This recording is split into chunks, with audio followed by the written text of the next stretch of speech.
আসসালামু আলাইকুম। আশা করি সবাই ভালো আছেন।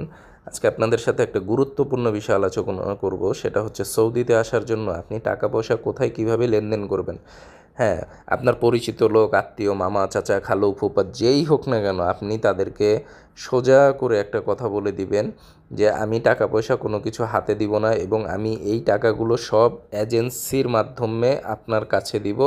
যা এজেন্সি আমাকে লিখিত আকারে দিবে এবং আপনার সাথে আমার একটা স্টাম্পে লেখা থাকবে।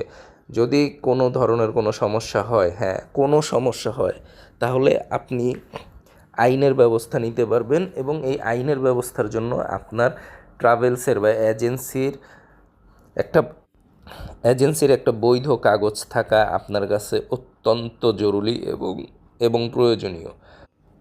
আল্লাহ না করুক যদি আপনি সৌদিতে যাওয়ার পর কোনো কাজ না পান, আপনি তখন এজেন্সিকে প্রেশারাইজড করতে পারবেন, তাকে যে কোনোভাবে আপনার আত্মীয় স্বজন বা আপনার ফ্যামিলি দিয়ে তাকে প্রেশার করতে পারবেন এবং আপনি আইনের সাহায্য নিতে পারবেন, প্রবাসী কল্যাণ মন্ত্রণালয়ের সাহায্য নিতে পারবেন অথবা রিয়াদ দূতাবাসের সাহায্য নিতে পারবেন। যে কোনো সাহায্যে এজেন্সি আপনাকে সাহায্য করতে বাধ্য। কিন্তু আপনি যদি ব্যক্তির নামে কোনো কিছু করে থাকেন তাহলে সেক্ষেত্রে আপনি নিজে অনেক ভুগবেন এবং এটার কোনো সুরাহা পাবেন না।